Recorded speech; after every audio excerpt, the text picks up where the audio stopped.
Okay guys, nice and warm? Yep. Cool, right. So, we're going to move into the first part of the drills and the skills session for tonight. So what we're really looking at is cadence. Do you know what cadence means? What would it mean to you? Like turnover rate, so yeah, basically how many times your foot contacts the ground.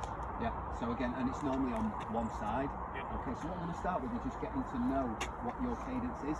So don't overthink this next bit, just take it nice and steady. Don't try to force yourself to run quicker or slower or change the way you run. I know I've said that now, so you'll probably find it difficult. Try and keep it just nice and controlled, nice and steady. We're going to look at it in three different cadences, three different speeds. So we're going to use an endurance pace, which is just above a jog, so nice and steady. And then we're going to do that going out. On the way back, we'll move up to around about a 10k pace. So your effort would be like a 7 out of 10. I suppose on this, we're only running for a couple of minutes, so it's not going to feel like a 7 out of 10 really, but that's the sort of effort. You've run 10k before, so you'll have an idea. And then we'll take the numbers off you, and then when you go back up, we'll move up to 5k pace, and then you can jog back again. Remember that number, and we'll discuss it then and see what range of numbers that we're coming up with at the end of that. Okay, so again, don't worry about the number, just all we've got to do for the first one is remember the number going out and the number coming back. Once you've settled into your pace, I'll blow the whistle. You'll have 60 seconds, blow the whistle again, and just count every right or every left foot fall to the floor. So just count one leg and make a good whistle. Okay. If we keep this sort of 1 metre apart, any order's up to you. We can go up towards the red bin, and then once we've blown the whistle, just cool it down, take a minute's breather, and then you can head back and I'll blow the whistle again. Okay. So easy endurance going, 10k pace coming back, counts between the whistles. Okay? Yeah. Right guys, build the pace up, nice and easy into that endurance pace.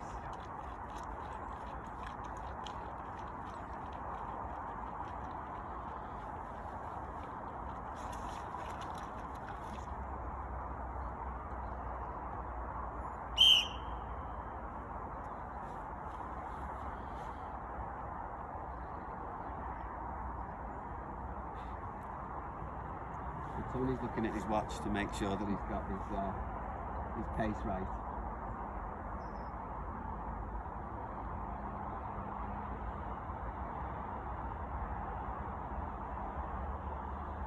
There's some people at the top of the pack. I think you're going to miss them now. They're going to move to the right.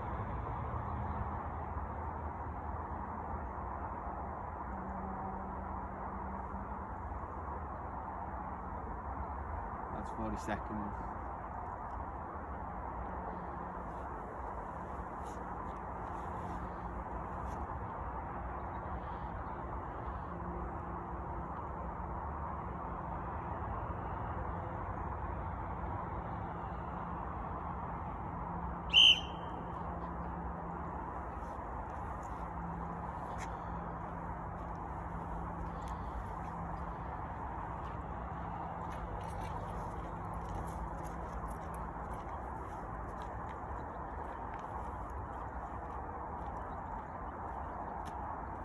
One of those guys running, I think you'll be okay, but the spots are really back towards them.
Do you know your two numbers, Dean? 77 and 85. 77, 85. Good work. Have a drink. Get your breath. You know your numbers, Andy?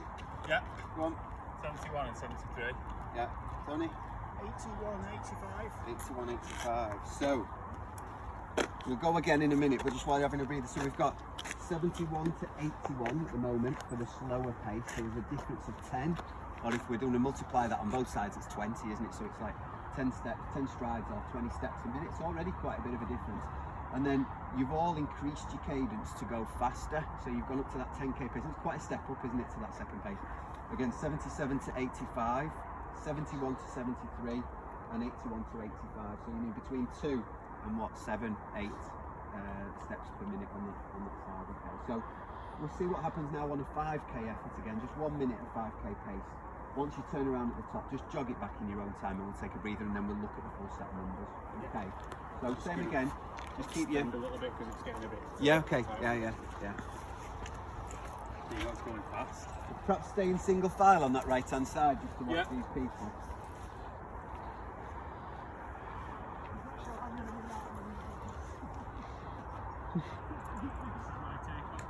Here we go. So 5k feel we're after. In 3, 2, 1.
About 7 or 8 minutes, do you know?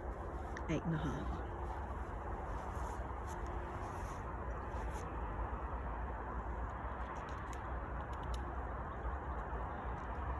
We'll not catch you, don't worry.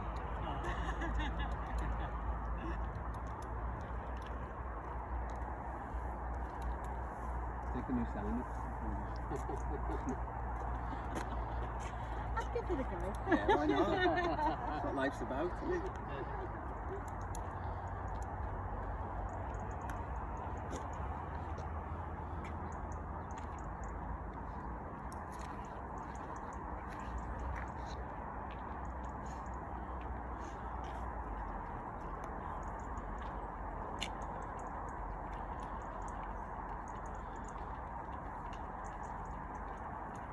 Okay, D. 89. 89. Andy? 84. 95. 95. Possibly a bit over my 5k pace, that. So it's gone up again, hasn't it? Yeah? Yeah. So you're going faster, you're generating more speed. How do you think we're doing that? How are we making ourselves faster? What is it that's happening? Increase the turnover rate. So stride Yes, strides per minute increase, has gone up. So it's gone up enough for you, 14 on one side. Andy's again didn't change much at the first, but then it's gone up 13 from the slowest to the fastest. And again, Dean's gone up 12 from 77 to 89. Do you know what an optimal cadence is supposed to be for runners? Yeah, so 90. So yeah, so we're only counting half. So what we're doing is we're looking at stride length. So stride length is measured from the right foot on the floor to the right foot on the floor. So one stride is actually from there to there. Right. Whereas if you're counting that, that would be step length, not stride length, but it's only half. Yeah, so again, you're 180. So looking at Mo Farah and Gomez and Brownlees, etc., the turnover is about 90 per minute. But interestingly, and this is the bit that's different to us really, is theirs doesn't change much from a jog to a fast. So what could be different then? So if they're not turning over any quicker, why do you think they're going faster? What are they doing? Changing the stride length. Got a bigger stride. Exactly. So they're getting that real extension out the back and then bringing that leg quite far through. Okay. So Andy's was the slowest cadence generally through it, which we've seen when we've run with you before as well. Why do you think your cadence is quite slow then, comparative to other people? Well, bigger and heavier. Not so much with the weight, no. Longer Limbs might be longer. One of the most common things though is what's a common running fault that a lot of us tend to do. It's the way you strike, so heel striking. Yeah. So a heel strike tends to mean that you've overstrode really. So your legs in front of you and your heels hitting in this sort of position, and it's breaking you then. But that means you tend to have quite a slow, plodding run. Whereas if you hit the ground underneath your centre of mass, then you're taking the stride's long because of what's going on behind you. But when you hit the floor, you're hitting it kind of underneath you. So what I want to do, just on this next bit, is try and get your cadence up to something like 90. Tony's almost just about there for that effort. But I want you to try and do it back at the 10k pace. So let's not run too fast, because obviously once we get carried away, we're going to get a bit sore and a bit tired. So let's go for 10k pace, so that middle pace. But what I want you to consciously try to do is increase the turnover. Don't think about how you're doing it, just try to increase the turnover. I'll just make it 30 seconds of that, and then jog it a little bit, and then when you turn around, I'll give you 30 seconds coming back. So what we're looking for is, just 10k pace for both of these. So we're looking for 45 right leg hit the floor, or 45 left leg hit the floor within the 30 seconds that I'll give you. Okay, and if you don't get it right on the first one, don't worry, then try and adjust it on your way back. Okay, so 10k pace approx, 30 seconds on the whistle. Okay.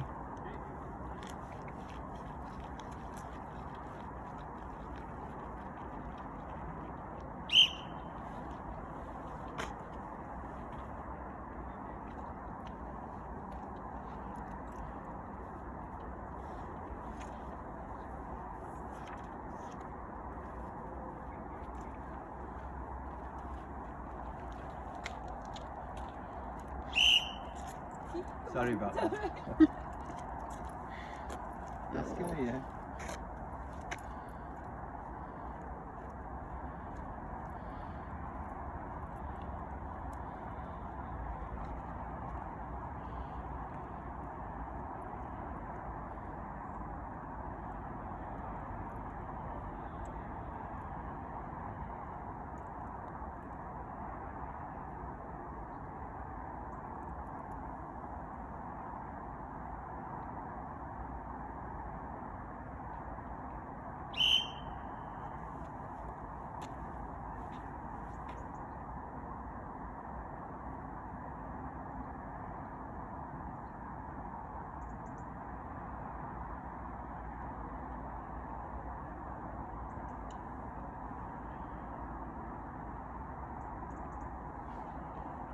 Good work, keep going. Almost there. Good work. Now whether you hit it or not doesn't really matter, but how did that feel? First time was awful. I was 32 on the first time. Right, so still way off, still quite low. 43 on the second, so thought about it, but I was 41 coming back. And did that feel uncomfortable? Did it feel? Didn't feel natural. No. It tends to increase your effort level as well. So when you're consciously making your body do something that it's not used to, the effort level just seems to jump up as well. It felt quite, for me it felt easier when I looked at my watch. I was doing 10k pace dead on. Yeah. but it didn't feel like I was doing that. If that makes sense. Yeah, yeah. It kind Well, of felt again, more if efficient. you're turning your legs over quicker, you're not having to generate as much force for Yeah. every one. You're spreading out Yeah. the force, aren't you? So that's the bit I was going to come on to finish with really for this section is the way that we can increase that stride length. So cadence should be high anyway. That's what we're saying. It should be 90-ish in an ideal sort of world, or certainly moving up from where a lot of us are. Then the idea is then to generate more force per stride. So every time your foot hits the ground, we want to generate extra force, okay? So we could then look at running drills. Of the running drills, I will just show you one for the purposes of tonight. What we're looking for is an A skip. An A skip is basically pushing down with one foot and looking to snap the leg down and make quite a loud noise on the floor. As we're doing that, the other leg just shuffles forward. So it's a skip that goes. So it's that, but the bits of focus on, it's that snapping down. We're using the hamstrings and we're hitting the foot, ideally mid-foot, ball of the foot, and we're looking to generate that elastic recoil. So although it's a bit of a tricky skip, just let one leg skip forward, but it's that pop down that we really want.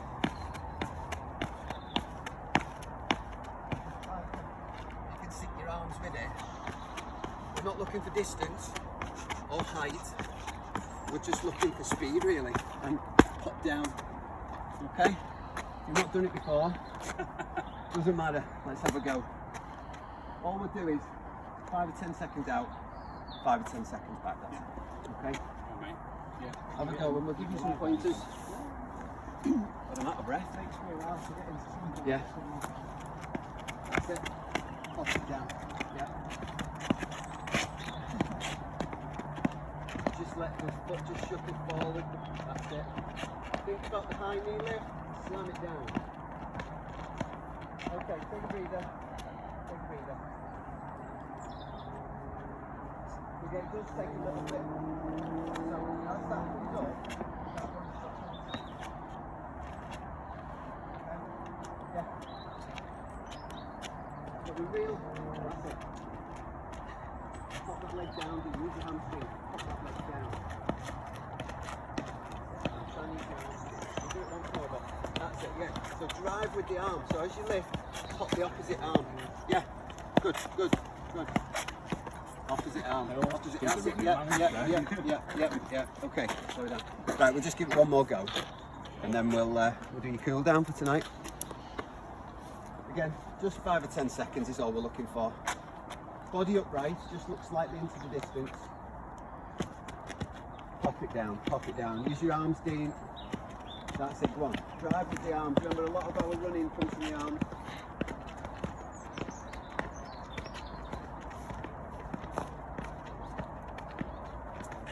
Okay guys, take a breather. Okay, just think about maybe being a bit more flat-footed. Rather than being up on the balls of your toes. Think about pulling it down to the flat foot. And when your leg comes up, your ankle's at 90. So keep it quite stiff, so a bit more regimented really. Yeah, make that loud noise. Good. Middle of the foot, yeah.